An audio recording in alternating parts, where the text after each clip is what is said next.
Have you ever experienced one of those deep gut feeling moments? The kind that shakes you to your core so much that it forces your body to sit up straight and pay attention. It's the kind of clarity and direction that's often reserved for life's big moments. Maybe it's choosing to go after a new job opportunity or say yes to a date who isn't your usual type. It's that urge to leave your comfort zone and say yes to something new and unfamiliar. How far would you be willing to go to follow that calling? Would you be willing to quit your job or move across the country or rise up before a king?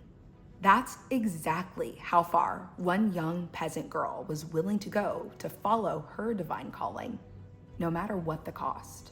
This is the story of Joan of Arc, who trusted herself and her calling enough to follow it wherever it went, reminding us what's possible when our purpose is rooted in personal conviction instead of outside approval. Hey guys, it's Gata and welcome to my channel. This is my corner of the internet where I like to talk about psychology, famous faces, and the archetypal patterns that shape the way we move through the world. If that sounds like the type of thing that you're interested in, I invite you to pull up a chair and join the conversation. I'd love to have you. Before we begin, I did want to mention that this story is going to have religious themes because Joan's spiritual conviction was one of the driving forces behind her Huntress energy. In full transparency, I did want to disclose that I'm a Catholic, so Joan's story is one that I've been familiar with for pretty much all my life. Today, I'm going to be focusing less on proving or disproving her mystical experiences and more on what her extraordinary conviction can teach us even today. Because while I have a deep appreciation and reverence for Joan's story, I'm not here to convince you of anything. You are more than welcome to have your own thoughts and opinions about Joan's life story, and I'd love to hear in the comments below what this stirs up in you. Regardless of your spiritual beliefs, there's no denying that Joan was a real woman who showed real passion, real conviction, and real sense of self. And I think that that's something that we can all take a lesson from, no matter what your beliefs. So without further ado, let's get started. Joan was born in Domremy, France in about the year 1412. One of 5 children born to a family of peasant farmers, Joan was as unassuming as it got in the 15th century. Receiving little formal education, her days were mostly spent doing household chores, tending to the farm, and studying her Catholic faith under the tutelage of her mother. During other periods in history, Joan very well may have gone on to continue living this quiet, simple life. But she had a greater calling. Because Joan wasn't born during any old period of time, she was growing up in the middle of the 100 Years' War. Greatly simplifying this for the sake of our story, the 100 Years' War found France fighting 2 separate conflicts simultaneously. Internally, feuding French princes were clambering over each other for their chance to sit on the throne as king. Externally, France's neighbor to the north, England, had decided that they were in fact the rightful rulers of the French people. To say that conditions in France were grim would be an understatement. Joan's town of Domremy was a highly coveted location in the war, sitting right on the borderline between several of these opposing forces, namely the English and the Burgundians, a group of pro-English Frenchmen. As such, the impact of this conflict often found its way very close to Joan's home. For some, that reality would have made them run, shrink away, keep their heads down, and pray that the war would soon pass to some other unfortunate location. And Joan herself very well may have felt that at some point. But then one day, she got the call. A call so mighty, she had to answer. During her formative years, Joan was known for venturing out into nature, seeking peace and quiet amidst all the chaos of the outside world. It was out there in nature that Joan could clear her mind, hear the birds chirp, experience the sensation of the breeze rushing over her, recognize a gut feeling, that deep inner knowing within her soul. It was around age 13 that Joan felt that first divine call. She testified that while out in her family's garden one day, she received a holy vision of Saint Michael the Archangel. In the Catholic faith, Saint Michael is the patron saint of soldiers, as well as being the leader of God's army against evil. During this time period, he was also widely accepted as the patron saint of France. Considering everything going on in the background of her life, it makes sense that Joan would find solace in this vision of St. Michael. But he hadn't just arrived to comfort Joan. No, he had a message for her, one that would change the trajectory of her life and that of the nation. After her conversation with St. Michael, Joan was overcome with a calmness and conviction that she'd never felt before, a reason and a purpose she'd not yet experienced. Because as she sat in the garden that day, church bells ring in the distance, Joan received her divine calling from on high. It had been prophesied in the region that France's suffering in the 100 Years' War would be long, painful, and arduous, but that an armed maiden would be the one to lead the country to victory. And according to her holy visions, that young maiden would be Joan.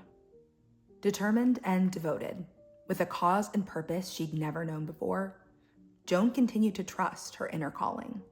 She continued to sit outside, quietly, prayerfully, listening to those church bells, her way of opening herself up to receive spiritual guidance. During these quiet, meditative times, Joan received encouragement and guidance from other Catholic saints, the likes of St. Margaret and St. Catherine.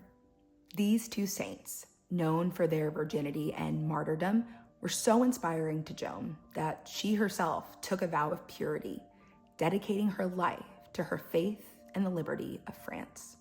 From that moment on, Joan's goal was clear, and her dedication absolute. She would be the long-awaited virgin warrior that would lead France to victory. And I have to imagine that for many of the townsfolk watching, Joan seemed, nuts, because even hundreds of years ago, people were skeptical about her claims. I mean, be honest with yourself. Even as I'm telling you the story now, is your knee-jerk reaction admiration or suspicion? This is a safe place to feel how you feel, and I'd love to hear your thoughts down below. But regardless of your initial reaction to Joan's visions, I'd like to challenge you with this. Whether you agree with Joan and believe that her visions came from God, or you understand them through a different lens, the historical reality remains the same. Joan believed these visions. Joan believed in her mission and purpose, and Joan actually acted upon those beliefs, contributing more to the efforts of France than would have ever been believed possible at the time, carving out a path for herself to become the stuff of legend. One of the reasons I love Joan's story so much is that we see this huge personal transformation that takes place within her. At the beginning of her life, she is the quintessential provincial peasant girl, a la Belle in Beauty and the Beast. Very maiden-coded. Her life is small and quaint, painted against the backdrop of this horrific war. How many young women lived just like her during the time period? What made Joan different from all of those other girls? What allowed her to embody the Huntress archetype so well that she literally changed the course of history? One simple word: faith. Joan's faith and belief ran deep and true. Faith in herself, faith in those gut feelings and saintly visions, and faith in God's providence for her life. And look, in the year 2026, I get that it's easy to look at this situation and be jaded or skeptical, or to roll your eyes at the idea of having faith like that. Some modern commentators have gone so far as to call her delusional or mentally ill. But I don't think that's true. I think Joan was tapped into something more, something greater and more profound than the duties of our everyday life. Because Joan's faith is what compelled her to keep pushing forward, to go right when the whole world told her she must go left. It's faith that allowed her to ignore the doubters and the naysayers and to keep moving forward with a tenacity that was unmatched.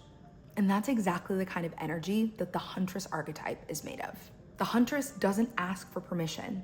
She's not seeking validation from others, and she certainly does not care about their opinions, because the Huntress knows herself. She knows her ideas and her visions.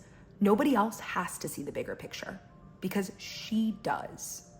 And in an age where we're simultaneously more connected yet more isolated than ever before, I think there's something really powerful and enviable about having faith and belief like that, in being so unbothered and unconcerned with the opinions of others that it's like they don't even exist. Sure, you may hear their remarks or opinions, but that's not enough to derail you or discourage you or to stop you from taking aim at the things that you really want. And Joan was getting ready to take aim at her biggest target yet. Bound by divine purpose, Joan set off to fulfill her calling and deliver France to victory. At just 16 years old, Joan set off to appeal to a captain of a station of troops that lived in the surrounding area. She arrived at Vaucouleurs in May 1428. She met with the group's commander, Robert de Baudricourt, and asked him for an escort to meet with the French prince, Dauphin Charles VII. This went about as well as you would expect.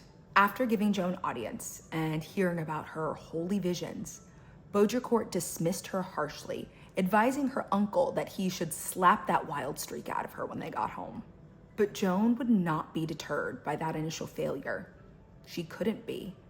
As the grips of war tightened themselves around France, choking the life out of her beloved nation, Joan knew that she had to follow through with her divine mission. She had to fulfill her life's purpose. For herself, for her people, and most importantly, for God. So she returned to Vaucouleurs 8 months later, in January 1429. She once again met with Commander Baudricourt, and once again was dismissed. But something was different this time. Since the last time she had visited the camp, something had shifted in Joan. Something about her energy, her presence, the way she carried herself. It was captivating and magnetic, and it got Joan noticed. Specifically by two of Baudricourt's soldiers who could feel the quiet conviction radiating off of Joan.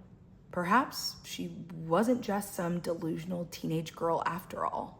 Undeterred, Joan returned to Vaucouleurs again just a month later in February.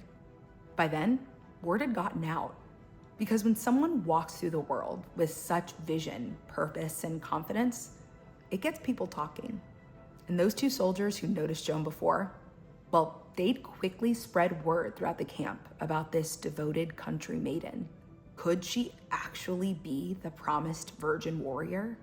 As Joan's support amongst the soldiers grew, so too did Baudricourt's belief in her cause. At this point, the English were slowly closing in on Orléans, one of Charles VII's last major French strongholds, and understood to be one of England's final major hurdles to jump over before their complete domination of the country. Things were not looking good for France. At the point of desperation, Baudricourt agreed to escort Joan to meet with the Dauphin. I mean, what did they have to lose? Although skeptical at first, Charles eventually agreed to meet with teenage Joan. Like the soldiers at the camp in Vaucouleurs, Charles was quickly taken by this young maiden, by her charisma and presence, her belief in herself, and her belief in him. Joan assured Charles that she had been divinely guided to follow him, that he was the rightful king of France. Now, that doesn't mean that he didn't dig deeper into her story. In an effort to verify her claims, and to exclude any unsavory causes of her visions, like witchcraft or communing with evil spirits, Joan was subjected to a battery of tests, ranging from an ecclesiastical inquiry to a physical examination, making sure that her purity was without spot. Regardless of how she was questioned, regardless of how invasive it was, Joan held firm. At any point, she could have said, "I can't do this anymore. This is too much for me." But she never wavered in her faith, in her determination, or in her belief in herself. Because this wasn't about her. Not really. It was about France, her countrymen, and answering her calling to be her highest self. And that call was about to take her straight into the heart of the war. After passing each of Charles's tests with quiet conviction, people really started to get on board with Joan's visions. There was a subtle hum throughout the Dauphin's court, a renewed energy and hopefulness that hadn't been felt in a long time. Joan's presence with the soldiers is exactly the morale boost that Charles's forces needed. They were going to take back Orléans. They had God on their side. They had the virgin warrior prophecy on their side. And they had the righteous aim of our divine huntress, Joan. While the French forces at Orleans were in dire straits yet, almost a century of warfare had left them thoroughly dejected. And then came Joan. Her arrival at Orleans reinvigorated the soldiers. Charles himself was so uplifted that he commissioned a custom suit of armor for his holy warrior. Joan's charisma and assuredness, coupled with her confidence in the divinity of her quest, spread throughout Orleans, like the Holy Spirit itself had descended upon the town. No longer was this simply a conflict about political boundaries and territorial inheritance. It was a religious war. At first, Joan was mostly seen as a spiritual figurehead, riding into battle with her banner held high to keep the troops moving forward, but not actively involved in the skirmishes. And yet, accounts claim, somehow, she always found herself in the heart of the battle, where the fighting was most intense and the troops most needed her inspiration. Joan's faith was unwavering, and she continued to let her inner divinity guide her. While resting one evening, Joan was struck with holy inspiration. She immediately jumped out of bed and said that she had to go fight the English, like right now. She followed her intuition and found that a battle was in fact underway. As usual, her arrival gave the French soldiers a second wind, and they went on to win the English fort in a decisive victory. Joan continued to inspire, eventually using her influence to give strategic advice, sway cities to her cause, and even convince Charles to legitimize his rule by holding a formal coronation ceremony on July 17, 1429. Word of the Maiden of Orleans, sent by God himself, quickly spread throughout the region. People just couldn't get over this young woman. So headstrong, so resolute, so effective at hitting her target. By August 1429, Joan was a national treasure, the holy darling of France, an answered prayer for the nation. During this time, Joan felt that she was really living out the divine design of her life. Never content to rest on her last victory, Joan continued making her way across the country, fighting in the name of King Charles, taking city after city on her quest. No injury, no threat of violence was enough to throw Joan off course. She was steadfast in her pursuit of victory for France, for Charles, and for God. But while Joan's cause remained unchanged, the tides were slowly turning in France, and soon Joan would find herself decidedly drowning in the crashing waves of change. One day, Joan received word that the Burgundians, that pro-English French faction that I mentioned earlier in the video, were laying siege to the city of Compiègne. As usual, she made her way right to the heart of the battle. But something went wrong this time. The English quickly made their way in to support the Burgundian efforts. Forced to retreat, Joan stayed behind with the last of her troops to ensure that they made it to safety. But in the chaos, she fell off her horse and couldn't get up fast enough. When the Burgundian forces captured her, Joan didn't cry. She didn't plead. She didn't beg for her release. After more than a year of valiantly fighting for the liberty of her nation, Joan surrendered to her captors with the same quiet dignity and fortitude that had carried her through the most perilous battles. The Burgundians officially ransomed Joan off to the English forces, who were delighted to have her off the battlefield. Beyond the work that she was doing to reinvigorate the French forces, English officials were pretty confident that Joan's military prowess was caused by demonic possession. Because, when you don't understand a woman's motivations, just call her a witch. One of the things that broke my heart the most as I was researching this video was that Charles VII never did anything to try and free Joan from her captors. He never came for her.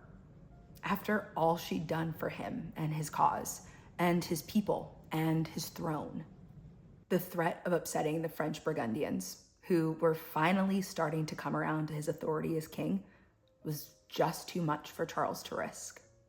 He'd just become king, and he wasn't going to throw all of that away by publicly backing an admittedly controversial figure, even without the support of the king that she championed. Even though she knew the consequences that were coming her way, Joan never wavered. When publicly tried by the English for witchcraft, heresy, and wearing men's clothing, which, okay, Joan refused counsel. She unapologetically asserted that she had acted freely and willfully in accordance with her divine purpose. Again, she refused to argue with the people that were determined to misunderstand or villainize her. She answered for the charges with calm prudence that surprised each of the court spectators. Just like on the battlefield, she wasn't intimidated by these men who were determined to see her downfall. Despite the English's attempts to give her some sort of an out, Joan wouldn't budge. And when she asserted that, even in prison, she was still communicating with God, well, that was the straw that broke the camel's back. Realizing that Joan just wouldn't change, the English officially sentenced her to death. Their final attempts to snuff out the flame that burned so brightly in the Maiden of Orleans. On May 30th, 1431, Joan of Arc, not even 20 years old, was executed by burning. Even on this most horrific day, Joan remained true to herself. To the very end, she remained true to her Catholic conviction, receiving her final sacraments and asking for a cross that she could lay her eyes upon while the court carried out its sentence. And this is a vision that's haunting for me, because here we have this young woman who should be excitedly standing on the edge of her adult life, bravely saying goodbye before it's ever really started. And the way she held her ground, didn't buckle, didn't bend, tells me so much about why Joan is still an inspiration to this day. Because even though the English had successfully ended Joan's military career, they just couldn't extinguish her bright, fiery spirit. Joan's earthly mission was done, but her life wasn't lived in vain. Because what Joan had started with the French people, that light she'd ignited within them with her dedication and bravery and valor, made all the difference in the world when it came to the outcome of the war.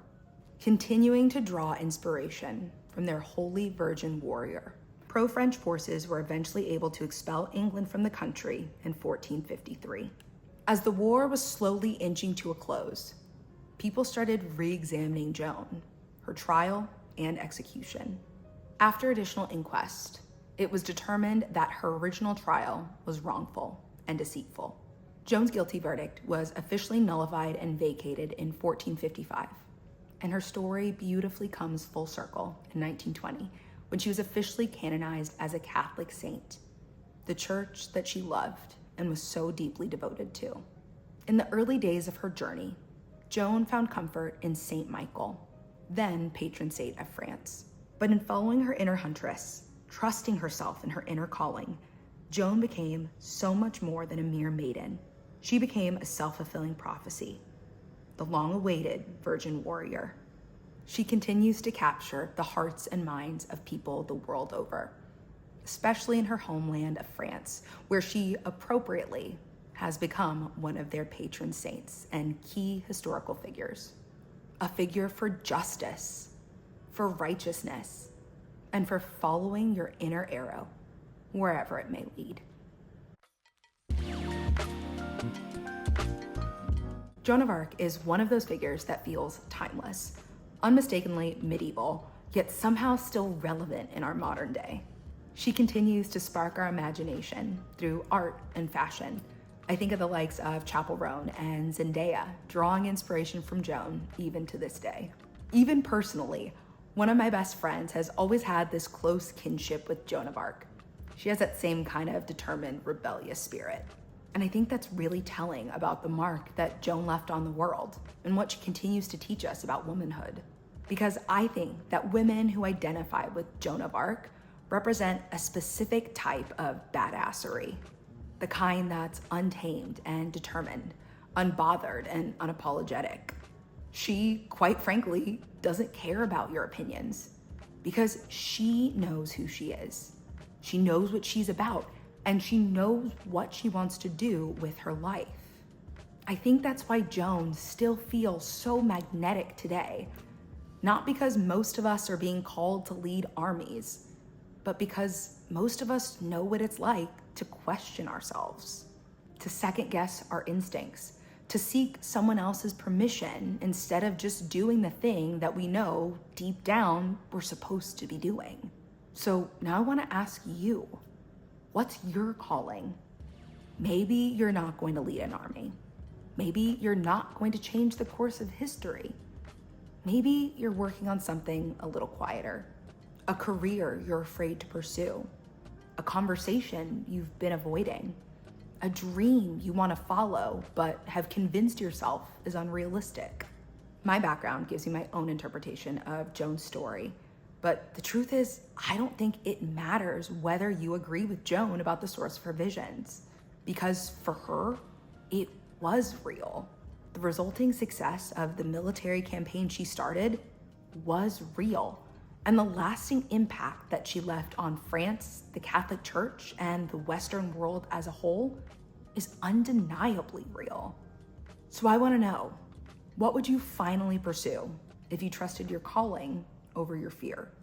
If you fully trusted God or the universe or whatever your thing is to have your back? Maybe it's time to ask yourself if that call you've been avoiding deserves your attention after all. Because when you're living in alignment with your life's purpose, following your calling doesn't feel like a chore or a burden or a pipe dream. It feels good. It feels right. It feels divine. Joan of Arc embodied the Huntress archetype through total spiritual alignment. But what happens when the Huntress takes aim from a darker place? I think you'll really enjoy checking out my video on Boudica if you want to know the answer to that question. So I'll see you over there, or I'll just catch you next time. Until then, take care of yourselves. Bye.